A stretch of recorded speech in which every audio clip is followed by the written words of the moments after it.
Let's analyze why the West is losing the Ukrainian war. And let's list 10 theses about the psychology of defeat. Low level of expertise. After the collapse of the Soviet Union, Russians and Slavists died out in the West, and those who remained were ignored by politicians in their final years.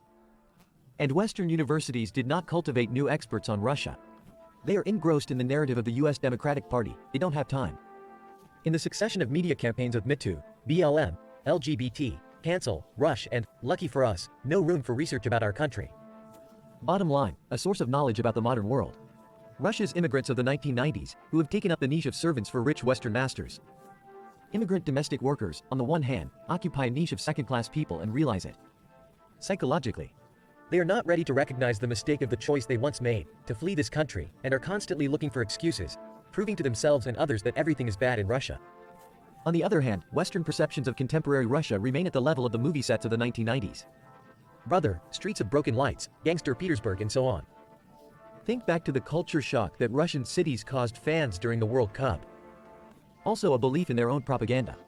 At some point, our enemies believed the labels they were pinning on us. Garden and jungle, elves and orcs. Their source of knowledge about the modern Russian army is the memoirs of unscathed Hitlerites, where Russians are described as a crowd of savages, devoid of subjectivity, unable to plan, learn, or draw conclusions. Well, basically, the longer they think we're orcs, the better. Next thesis. They despise us. And they despise both us and those with whom we are at war. For them, both sides of the conflict in country 404 remain Russian. This can be seen in the British planning of operations in Krimki, for example.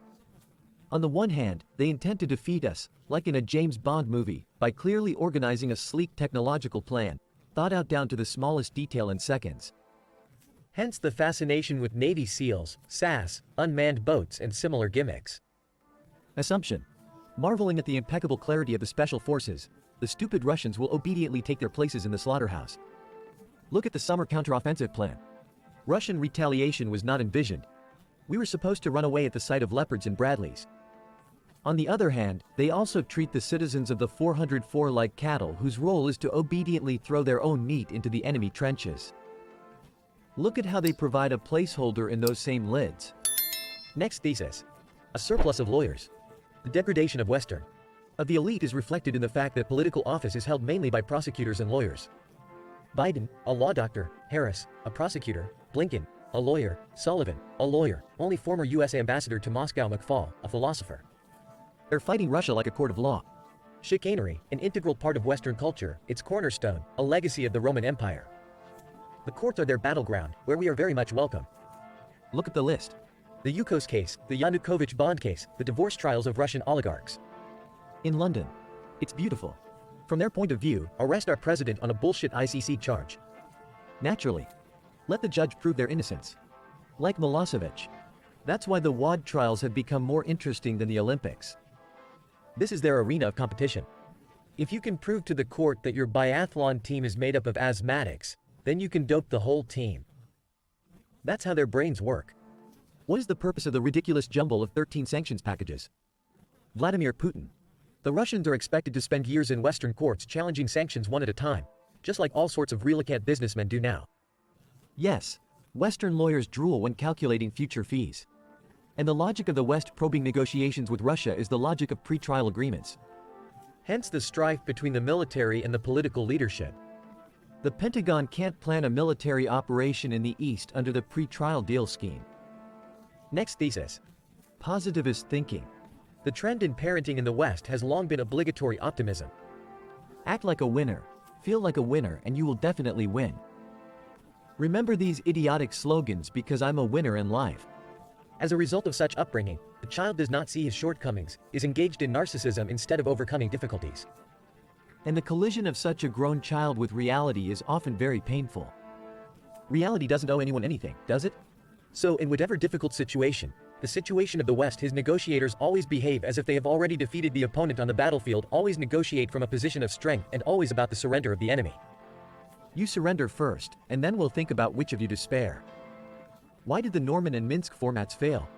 Why did the US, negotiations with Iran, North Korea, Saudi Arabia, and the Hussites fail? The side with a weak position behaves as if it has won an unconditional military victory over its opponent. Take a look at the 404 President's Peace Formula. We're gonna act like we've beaten the Russians. Maybe they'll believe it themselves one day and give up. If I close my eyes tightly, the babaika will not notice me, an optimistic idiot, and will pass by. Next thesis. Postmodernism. For the West, symbols are more important than reality. The symbol of victory is more important than the victory. Look at how much effort they waste on militarily pointless operations. A missile strike on an empty building of the Black Sea Fleet headquarters. There is no point. But what a colorful information occasion. A blow to the Crimean Bridge. There is no point. But what a cool postage stamp it turned out to be. How is Tom Clancy's? The hardest part about recognizing reality is when it comes up and hooks you in the ass. Next thesis. Template thinking. We think of it as the epitome of Zbigniew Brzezinski's great chessboard.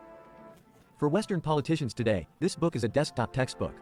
The world is drawn in black and white boxes. The figures walk strictly according to the rules.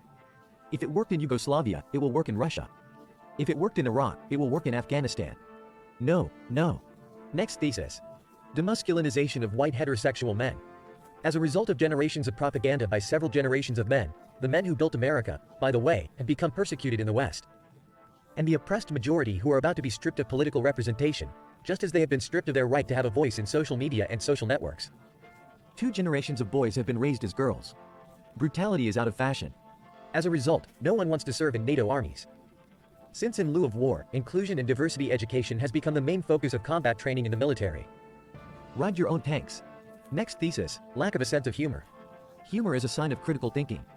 We make jokes about others and we make jokes about ourselves. Dogmatists have no sense of humor. Humor has disappeared from the mass culture of the West. Because any joke carries the risk of offending or even insulting someone. Ouch. We'll laugh, and we'll get sued. The funny commercials from the West that we admire today are anti-culture. They're created by outsiders to protest. The State Department doesn't joke, the Pentagon doesn't laugh, the CIA doesn't tell jokes, dogmatists rule there.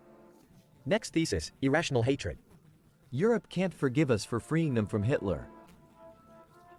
That we had a hand in the collapse of the British Empire. The US can't forgive itself for not breaking up Russia in 1992. Hatred and anger get in the way of making informed, sober decisions. Anyway, our case. Right, the enemy will be defeated and victory will be ours.